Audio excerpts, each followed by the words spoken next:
Hello. Before we begin, a quick note. The Bore You to Sleep podcast relies on you and sponsors, which means you will hear a quick advertisement before the beginning of tonight's episode. While the podcast is free, you are welcome to subscribe for just $2.99 per month, which supports the creation of this podcast and gives you an ad-free listening experience. Simply click the link in the show notes from your podcast app. Rest easy.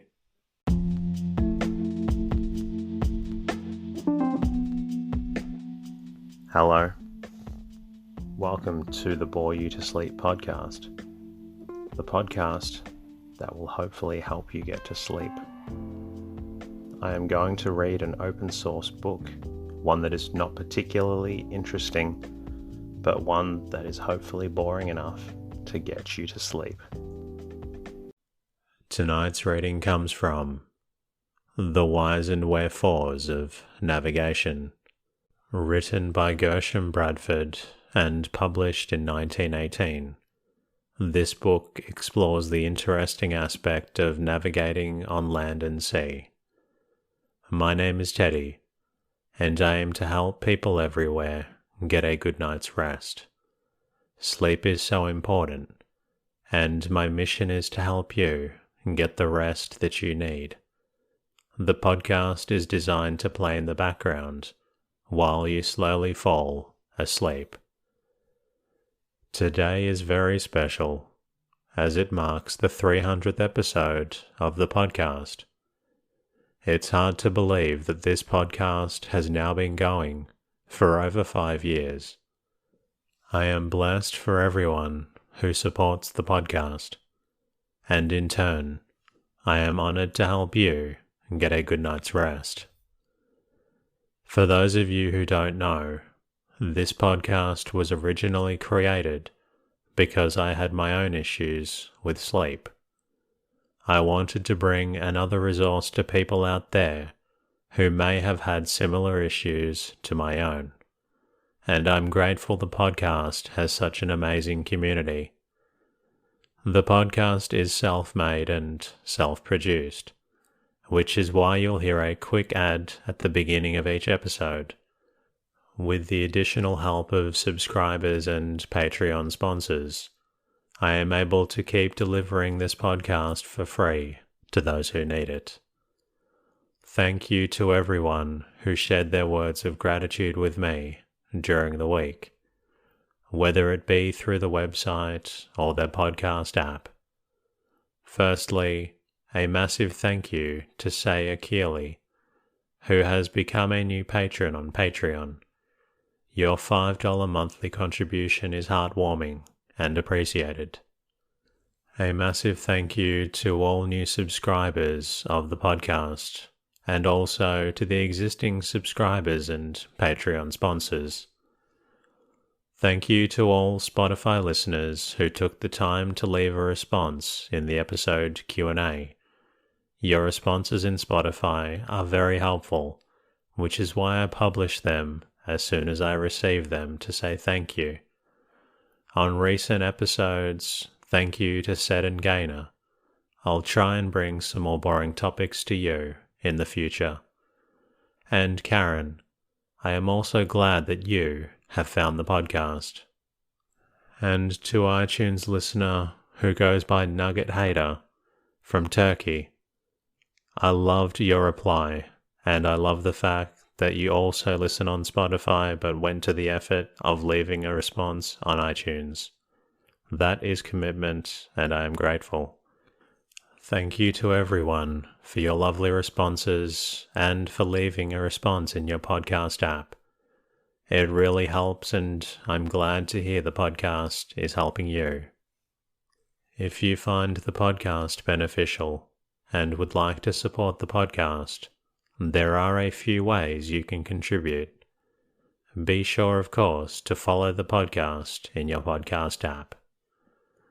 You are also welcome to become a subscriber for $2.99 a month, which ensures that you remove any of the Spotify ads at the beginning of the episode.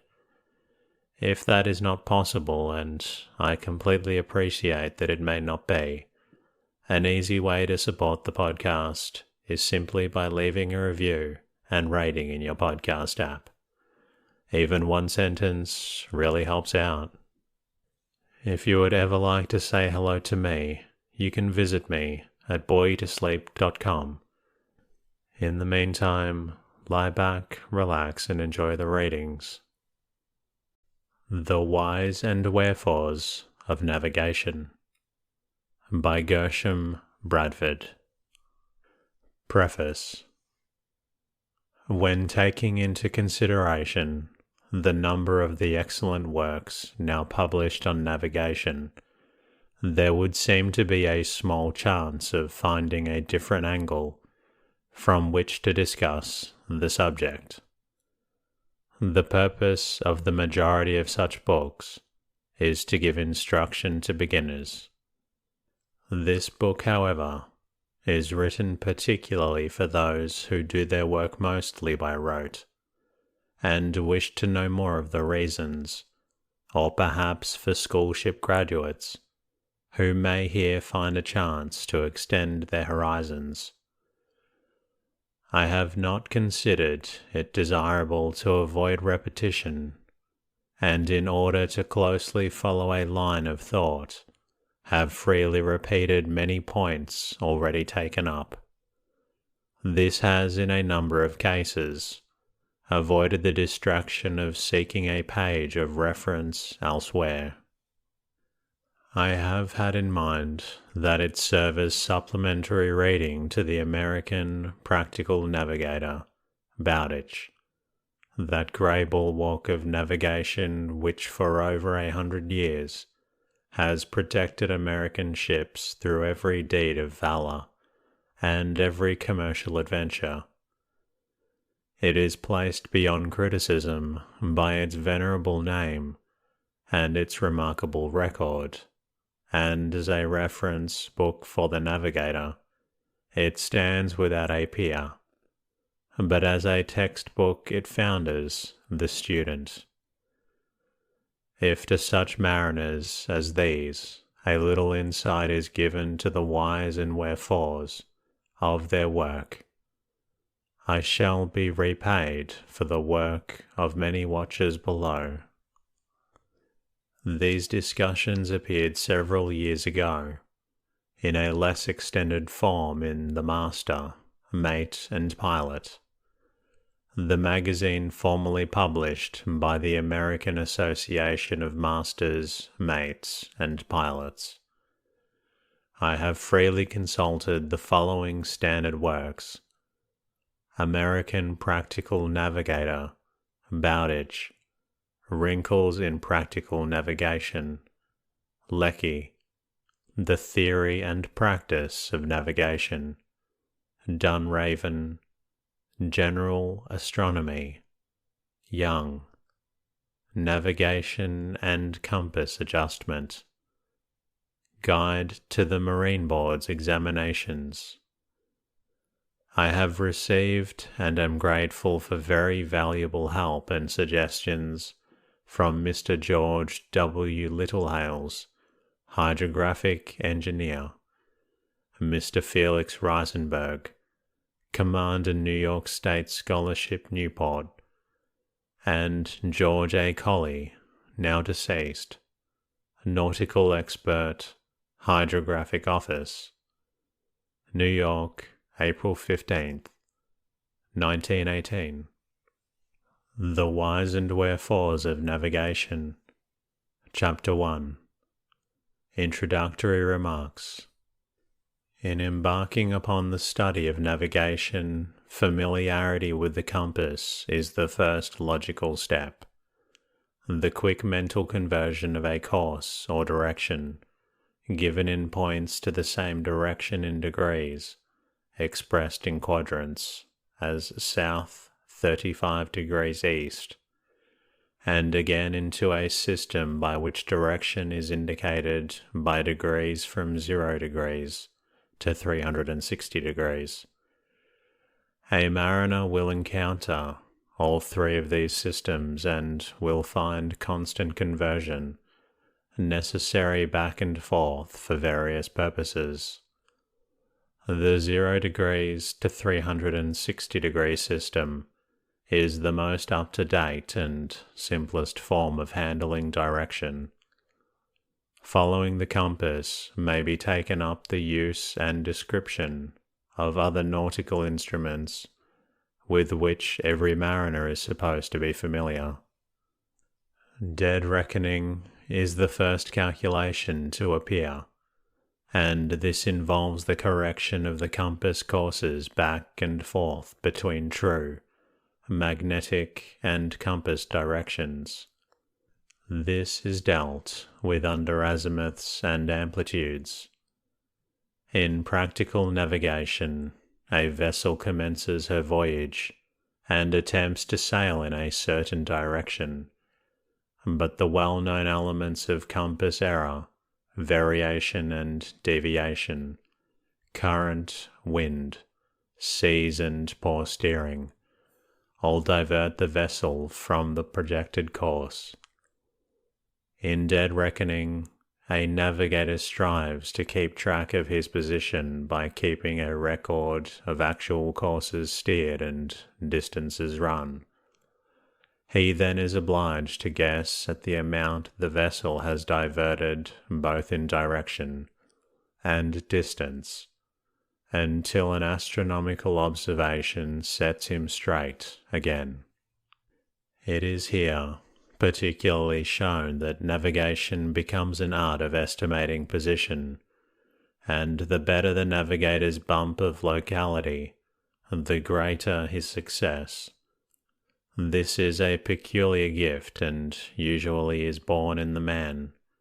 At least it cannot be learned from books.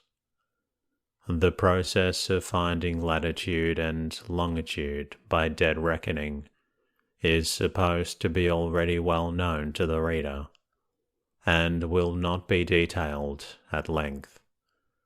However, every course angle is laid off from a meridian, which is true north and south, and terminates in a parallel of latitude. The meridian and parallel intersect at right angles, hence these with the distance run form a plane right-angle triangle. Plane because the curvature of the earth is not considered in short distances. To solve this angle, we have the course angle and one side, the distance run. With these, the other two sides are easily found by computation, but more easily by tables number 1 and number 2, Bowditch.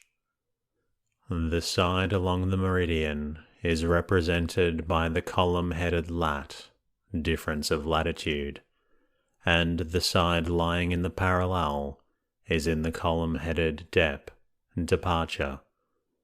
Thus the values of the sides of the triangle are given in miles and tenths, showing the distance good made north or south and east or west. It will be noted that at the top of the pages of these tables are 4 different courses, and at the bottom are likewise 4 different courses, making the same page serve for 8 different courses. This is accomplished by the fact that triangles formed by these particular 8 courses are the same in shape. The values of these sides are read from the bottom of the page and are found in the reverse columns to fit the reverse triangle.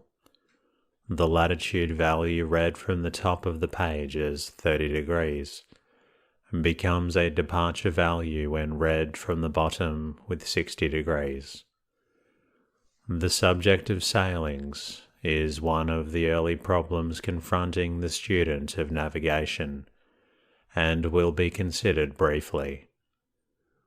The above remarks on dead reckoning cover the principle of plain sailing, the simple method where the spherical surface of the earth is ignored and a flat ocean substituted. This method will not serve for anything but short distances of a few hundred miles without sufficient error to render it impracticable. Traverse sailing is a series of plain sailing courses made, for instance, by a sailing vessel beating to windward.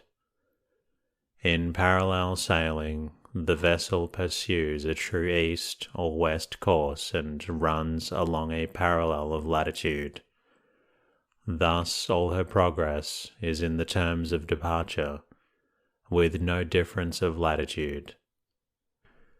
As all meridians converge from the equator towards the poles, the length in miles of a degree of longitude keeps on diminishing as the poles are approached, and, conversely, miles of departure have an increasing value in degrees of longitude.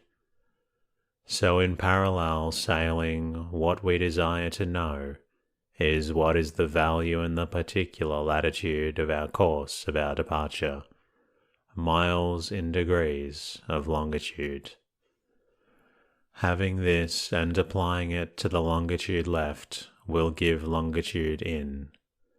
Middle latitude sailing is very similar to parallel sailing, in that it is assumed for the purpose of getting the difference of longitude that the whole departure of the course or courses sailed has been made in the mean or middle latitude, because the greater value in the northern hemisphere in difference of longitude of a mile northward of the middle latitude is counteracted by the corresponding lesser value southward of the middle latitude. Mercator sailing is perhaps the most extensively used, as the Mercator principle is employed almost universally in the construction of navigational charts.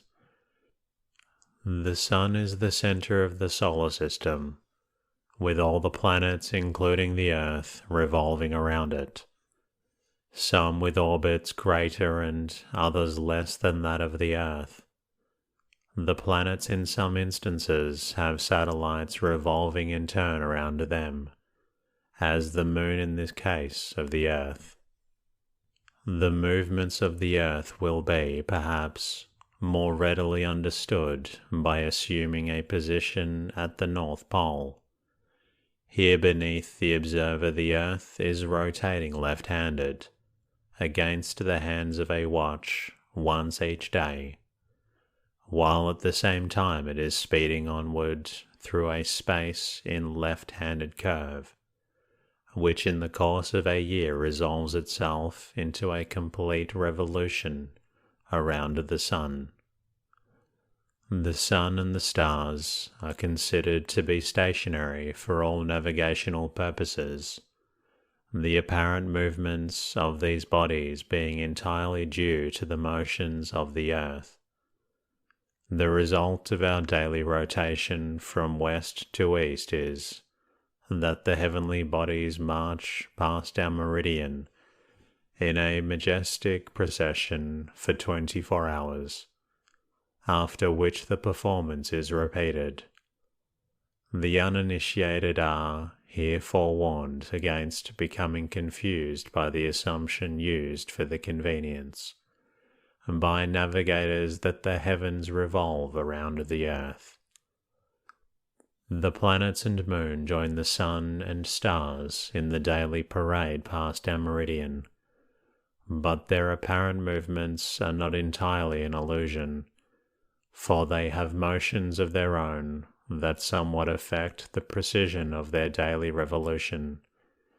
This is readily observed in the Moon's hour of rising, which is very perceptibly later each evening. Her actual revolution around the Earth, being from west to east, is contrary to the apparent diurnal motion, and thereby each evening finds her farther to the eastward and consequently rising later. As a result of this change in the time of rising, the Moon must of necessity rise in every hour of both day and night in the course of a month, the time she requires to revolve around the Earth. The onward movement of the Earth in its orbit as we face the Sun in latitudes north of the tropics is toward our right, and this causes the Sun to apparently move slowly eastward or to the left among the stars, corresponding exactly to our movement westward. This movement is opposite to his daily course across the heavens. As a year is required for the Earth to accomplish our revolution around the Sun, it follows that this same length of time is consumed by the Sun in making its apparent eastward revolution of the heavens. The movements of the planets are more complex. They all revolve around the Sun in the same direction as the Earth, but as their orbits are of vastly different sizes, they will be found in various positions relative to the Sun. They overhaul and pass each other, but owing to their uniform direction of revolution, they never meet. The planetary system is like the horse race at a county fair. The pole horse has the advantage, but the varying speeds of the contestants soon place them at various parts of the track.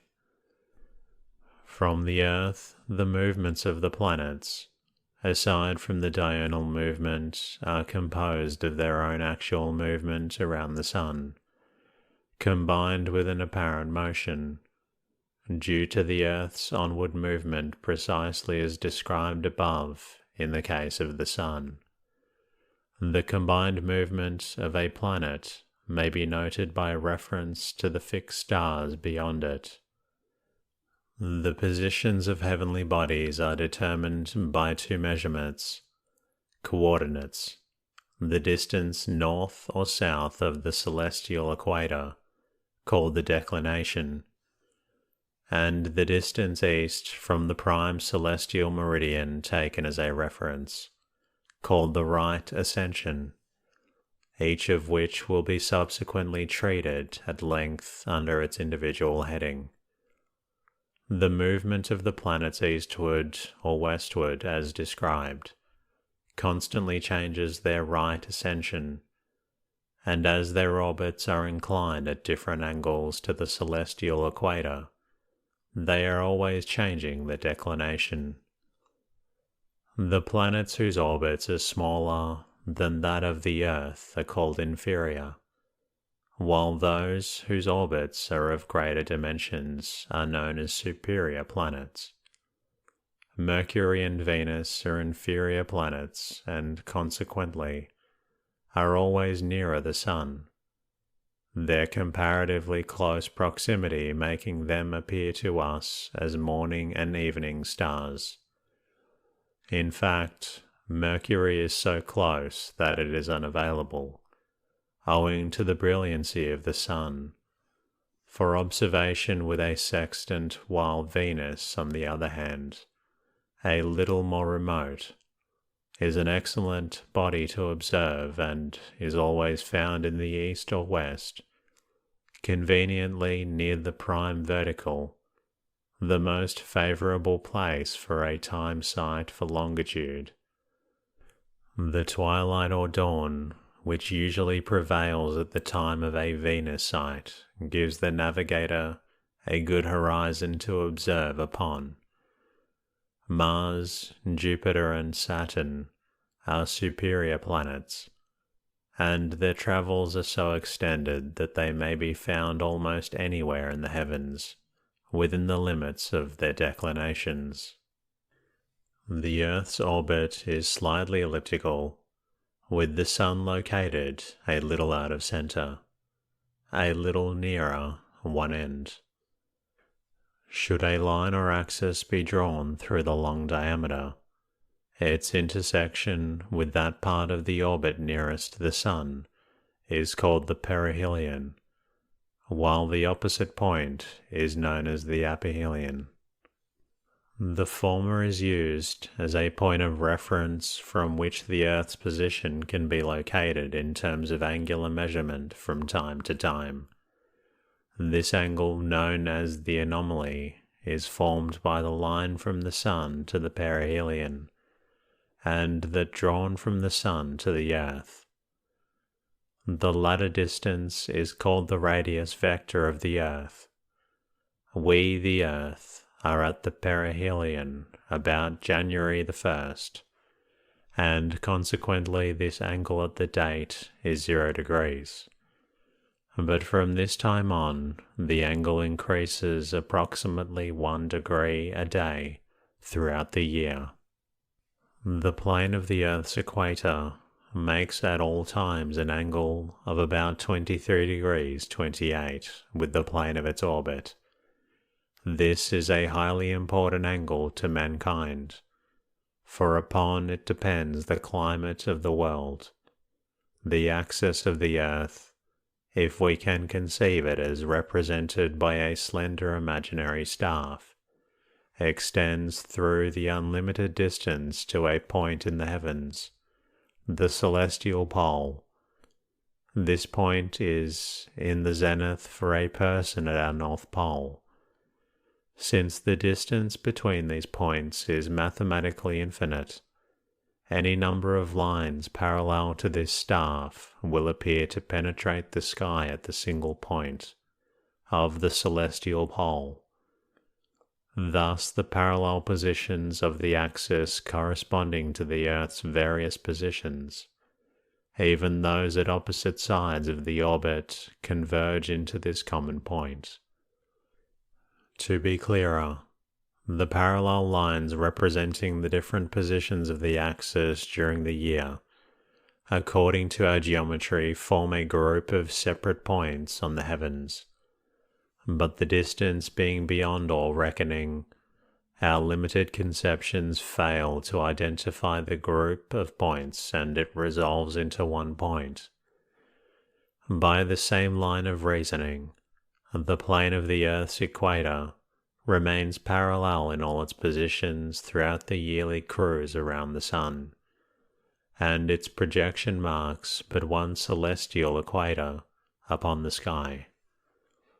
While the direction of the axis and corresponding position of the equator are constant for all practical purposes, there is nevertheless an extremely slow circular movement of the axis, called the precession of the equinoxes, a subject which is reserved for subsequent discussion.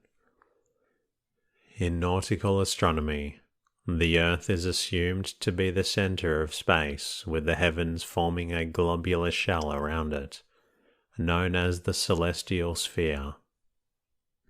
It is necessary, in order to conveniently define the position of heavenly bodies, to mark this celestial sphere with imaginary circles, to serve as coordinates, as we mark the Earth with meridians of longitude and parallels of latitude.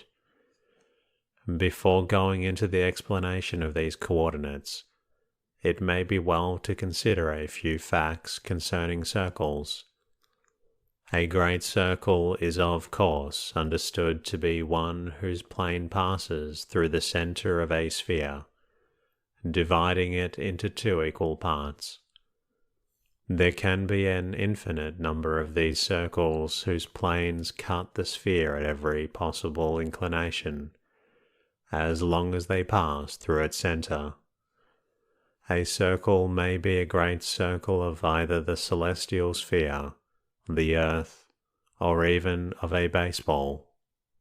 The poles of a great circle are the points on the surface of its sphere, penetrated by the diameter perpendicular to the plane of that great circle. As for an example, the poles of the Earth are connected by the diameter that is perpendicular to the plane of the equator. An angle at any pole is measured on the great circle which subtends it. For instance, angles at the poles of the Earth are measured on the equator, angles at the zenith on the horizon. With these facts well in mind, we will proceed showing the scheme of circles employed in laying off the surface of the heavens.